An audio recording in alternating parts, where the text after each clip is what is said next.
গুণী ব্যক্তিগুলো মানে কি, বিশেষ করে যে সমস্ত গুণী ব্যক্তি ব্যক্তি না, তারা ব্যক্তিত্ব। কারণ মানুষ ব্যক্তি থাকে, তারপরে অনেকগুলো গুণের সমাহার যখন একটা মানুষের মাঝে আসে তখন সে ব্যক্তিত্ব হয়। তো রাজ্জাক কবরী আমার একজন মানুষ ছিলেন যারা আমাদের, আমি বলবো জাতির, আমাদের যেমন দেশের স্থপতি হচ্ছেন বঙ্গবন্ধু শেখ মুজিবুর রহমান, তেমন আমাদের বাংলা চলচ্চিত্রের স্থপতি হচ্ছেন নায়ক রাজ্জাক এবং কবরী ম্যাডাম।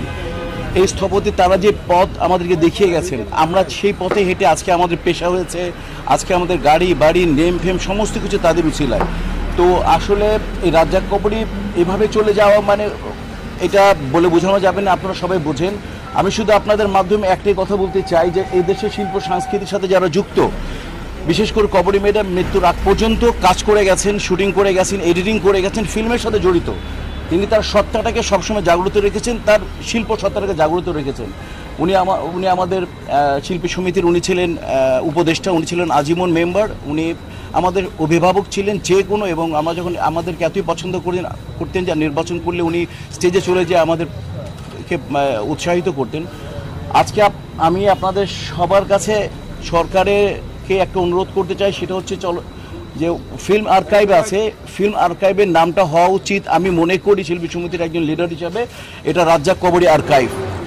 এটা শিল্পী সমিতি আরও ভালোভাবে অফিসিয়ালি এটাকে অ্যাপ্রোচ করবে এবং অ্যাপ্লিকেশন দেবে। আমার মনে হয় রাজ্জাক কবরীর যে অবদান আমরা প্রত্যেকে জানি, আমাদের প্রত্যেকের মনস্পটে যদি আমরা একটা জিনিস দেখি, আমাদের প্রত্যেকেই তাহলে আমাদের রাজ্জাক কবরীর স্মৃতি জলজল করে ভাসবে। আমি এই একটাই কথা বলি, এই জাতি তাদেরকে সম্মান জানানোর একটাই উপায় আছে, সেটা হচ্ছে যে আমি মনে করি যে যদি আর্কাইভটা যদি রাজ্জাক কবরীর নামে উৎসর্গ করা হয়, তাহলে আমার মনে হয় কিছুটা হলেও আমরা সম্মানিত হব। এবং এফডিসিতে আমার যেমন রাজ্জাক ভাইয়ের নামে ফ্লোর দেওয়া হয়েছিল 1 নম্বর, সেটা ছোট দেখে আমরা নিইনি। রাজ্জাক কবরীর এটা কর্নার হওয়া উচিত, একটা এফডিসিতে একটা কর্নার হচ্ছে, রাজ্জাক কবরী একটা কর্নার হওয়া উচিত এফডিসিতে। আর আমি মনে করি যে এই সরকারের এটা দায়িত্ব, এবং এটাও একটা দায়িত্ব হওয়া উচিত যে অবশ্যই যত তাড়াতাড়ি সম্ভব, এটা খুব উনি সংসদ সদস্য ছিলেন, উনি একাধারে যেমন নেত্রী ছিলেন তেমন অভিনেত্রী ছিলেন।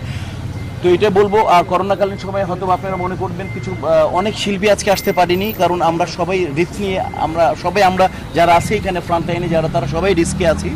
তো আপনারা কোনো কিছু মনে করবেন না, আমাদের অনেক সিনিয়র শিল্পীরা আমাদের সাথে সারাক্ষণ যোগাযোগ করে যাচ্ছেন। আপনারা সবাই দোয়া করবেন। ফারুক ভাইয়ের অবস্থা ভালো না, সিঙ্গাপুরে আছেন। ওয়াসিম ভাইয়ের অবস্থা ভালো না, জাভেদ ভাইয়ের অবস্থা ভালো না। তো বাট এরা এবং আমাদের সমসাময়িক অনেক শিল্পী আছে, অনেক জুনিয়ররা অনেক যোগাযোগ করছেন, কিন্তু আমরাই বলেছি, আমরা নিরুৎসাহিত করছি, কারণ এই আসার পরে যদি কিছু হয়ে যায় তাহলে অন্যভাবে জিনিসটা বর্তায়। তো আপনারা ভালো থাকুন। এবং আপনার সাথে শাবানার সাথে কথা হয়েছিল? আমার কথা হয়েছিল, উনি যখন ওনাকে আমি ফোন দিলাম, উনি অনেকক্ষণ চুপ, কি কস্তুই বলার, উনি অনেকক্ষণ চুপ। তারপরে জাস্ট কেঁদে ফেলার টোনে বললেন যে উনি বললেন আরেকটা কবরই হবে না, অনেক খারাপ লাগতেছে মিশা, এই জাস্ট এই কথা বললেন।